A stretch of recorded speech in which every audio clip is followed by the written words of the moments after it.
What's going on, everyone? I hope that you're all having an amazing day. In this video, I'm going to be reading through this Operation Daybreak update notes that just came out this morning. I'm not 100% sure if this is the full release of the season or if that's going to be happening sometime today or tomorrow. I'm not 100% sure when the new season comes out. I do know that Rogue Company is doing and going to be somehow a part of the OTK Games Expo today at 2 p.m. Eastern, so keep an eye out for that on Asmongold's Twitch channel. Be sure to not miss out on that. But these Operation Daybreak update notes came out today, and I'm just going to briefly read over all of them. I'm not 100% sure how close these are going to be to the public test server notes that came out on May 27th, but I'm going to read through this anyways. If this video helps you out at all, then help me out by hitting that like button, but let's go ahead and cut this plug and get right into it. It starts off and they say that the Operation Daybreak update seizes the day, packed dense with not only the Wasteland Wilds Battle Pass, but also Juke the new rogue, a map visual update, and several Project Saint updates, as well as more. This new season, of course, is going to come with a new battle pass, which is never really something that interests me a whole lot. Cosmetics are honestly like the last thing I'm ever worried about, especially in games like Rogue Company or Apex, where the cosmetics that you get might possibly be for a rogue that you don't even use. So I'm going to skip past all of the battle pass stuff, and we're going to move right on into the new rogue Juke and his bio, which reads out that Juke is the woman responsible for the creation of the world's first true artificial intelligence. A brilliant scientist and engineer with multiple PhDs, Juke worked for Fermi.62, but joined Rogue Company in search of answers after her life's work was destroyed at Fermi.62's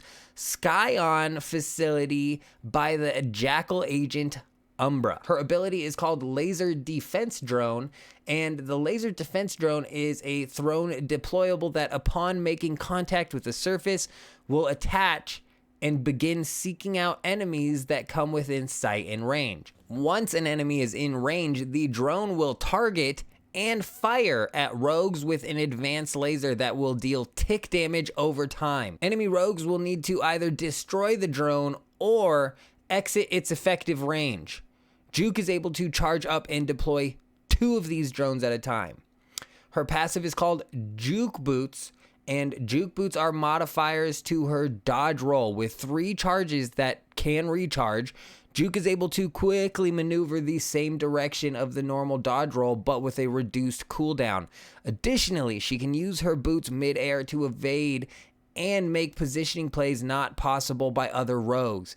If she is out of charges, she will dodge roll normally until her boots are recharged. Neither of those bring up what the reflector is going to be, so let me know down in the comments what you guys think that is.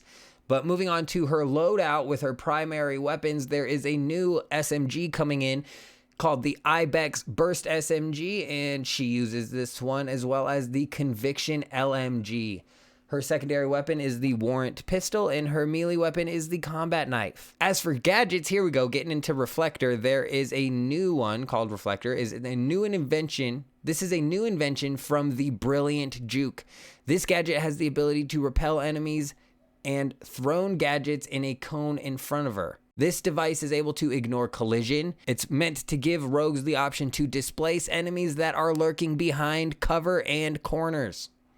So the Reflector is a grenade. It's a tactical grenade like the flash grenade. So her ability would be her laser defense drone, which would technically be her ultimate ability, as I was using my terms earlier. Okay, all right, I'm on the right page here. And her next one is going to be another new grenade as well, called the Impact Grenade. This is a new lethal gadget that will deal a moderate amount of explosion damage upon hitting a surface. This gadget is ideal for engaging a firefight or punishing fleeing and damaged foes. Now moving on to her perks and reading those off, she comes with Nimble Hands, Life Drain, Resupply, Stalker, Gunsmith, Bounce Back, Energized, and bulletproof. Now, since the last time I've played Rogue Company in any sort of extended manner, these perks were completely different. So I have got to get used to the new perks that are in the game. Like my Dima does not have his vampire perk anymore. If any of you guys have been playing for a while, you might know what I'm talking about here. He used to gain some of his life back when he would knock an enemy, and he also had a perk where he would gain his ammo back and not have to reload for knocking an enemy. So Dima was my favorite rogue to just go ham with, but I'll have to get used to these new perks, I guess. Let me know down in the comments which one of these is the best, not only for her, but which one of the rogues has the best perks in general. Moving on, though, to talk about the new ranked season. They say that this is the first new season of the year, and granting last season rewards and unlocking new ones to earn. They are going to be moving this season of ranked back to 4v4, and they hope that you enjoyed their experimental run of 3v3. So moving on to the rewards, you have the Year 2 Season 2 rewards, and this is going to be given out to people who have played 30 ranked games in Year 2 Season 2 and or achieved Rogue tier in Year 2 Season 2. And then we have ranked rewards coming out for Season 3 as well, it looks like. And playing 30 ranked games in Season 3 will get you the Gunsmith avatar, and achieving Rogue tier will have earned you the Cornered animated banner. Now, those are not the best rewards in my opinion. I like the way Apex Legends does it with the dive trails that they give out. I wish that there was something that would differentiate you from the rest, in the sense of, yeah, okay, this guy plays a lot of Rogue ranked, you know what I mean? And, oh, he only got up to gold in Rogue ranked, you know what I'm saying? Or, oh, shit, this guy's a Rogue tier, you know, like, watch out. I wish there was something that they could, some reward that they could put into the game that would immediately differentiate these players from each other, because I feel like a big part of ranked for the casual crowd, which is myself, because I haven't played any professional tournaments or anything like that, but I love playing ranked systems in these games. So the big drive to continue playing ranked in not only Rogue Company but in these other games for the casuals is to have something that differentiates them from the rest of the crowd, you know, have something that makes them stand out a little bit. Let me know what you guys think down in the comments about these ranked rewards, but we're going to move on to this system that they're adding called supply drops. They give us a TLDR list here that I'm going to read off. It says that supply drops will allow players to unlock in-game items while playing Rogue Company. There are two versions, reward supply drops and rogue supply drops.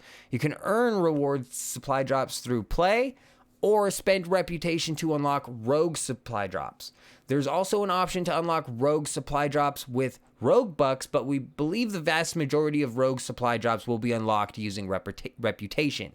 Each reward supply drop will give you one item, and each rogue supply drop will give you 2 items.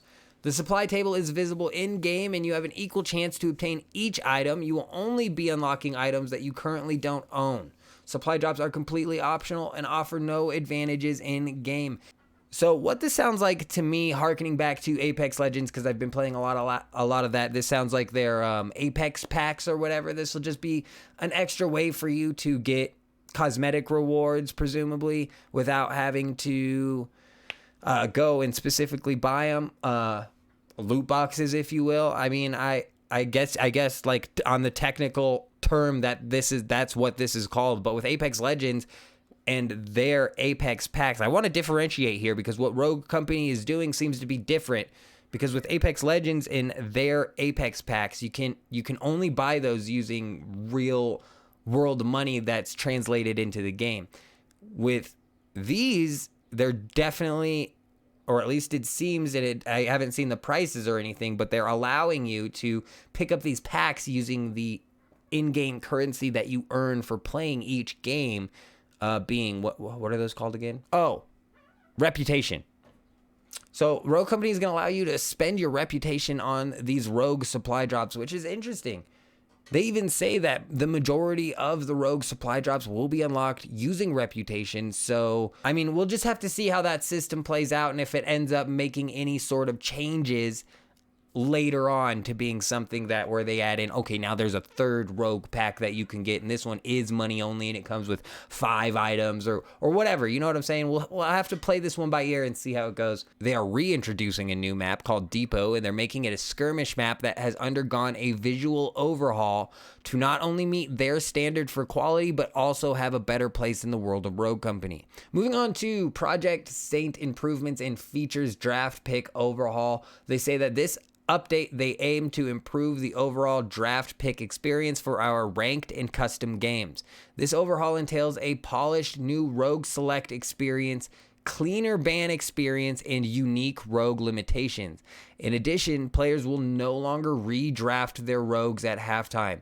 This will have a players approach their matches in a more tactical, give and take mindset in the rogue select phase of the match. We hope you enjoy this update and look forward to your feedback. So I'm assuming that there is some sort of problem with the way that they run their selection screen right now. It's basically first come, first serve. As if I'm not mistaken, at least in the game mode that I was playing, it was still first come, first serve. So unless they've changed anything drastic, it's still first come, first serve, but it sounds like they're trying to change it up a little bit and help out the people who have had complaints with that, I suppose.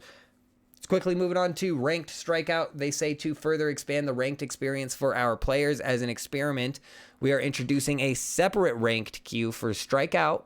Strikeout has shown to be a very popular game mode, and for a good while, there wasn't a place that the strikeout diehards could graduate to have a place in the competitive environment. In this update, please try out the ranked experience for strikeout, complete with the draft pick rogue select improvements that we detailed above. And they want us to let them know what we think. Finally, we have a whole list of fixed issues here that I'm going to just quickly read out. They have, all of these say fixed, so I'm not going to repeat fixed over and over again, but they have, I'm going to say fixed on the first one and then that's it, so bear with me here. They have fixed some inconsistent announcer callouts in our game modes, some overlapping music at several points in our game flow, an instant where Umbra's ability would fail to damage an enemy, discoloration for digital matrix glitch on Switch, an echoing issue with the intro video, some spectating oddities when watching Kestrel, an issue where Kestrel could still use her ability after being hacked by glitch, an instance where self-inflicted damage was counting towards a player damage on the scoreboard, an issue where APS would sometimes have an abnormally large hitbox after being placed, some collision issues on our Vertigo skirmish map, an issue with Gunsmith where it would remove infinite ammo in the shooting range, an issue where the players couldn't use a gadget that was given via picking up a resupply crate, a UI issue where the arm bomb callout would not disappear while planting the bomb, an issue with Runway where she could lose her second primary when undoing an upgrade purchase for her primaries, an issue where Ronin's ability could trigger through destructible walls, an edge case where players with Replenish would still reload if they triggered the perk with the last bullet, an issue where players were unable to sprint if they dodged rolled while shooting, an edge case where if a player died while in trenches barbed wire upon respawning, they would still be under the effect of the barbed wire's slow. And finally, an edge case where once exiting a dodge roll, if the player held down their fire button, 2 shots would fire. They also list off some known issues that I'm sure that they're working on, but I'm not going to go into that. And that is basically all that they have for this. Now, whether or not this is out now, I'm not even 100% sure yet. I'm getting ready to go download the game. We still have the OTK Games Expo coming out in, it's 8 o'clock, coming out in 4 hours from the time of me recording this, probably 3 hours from the time of this being uploaded. So be sure to keep an eye out for that.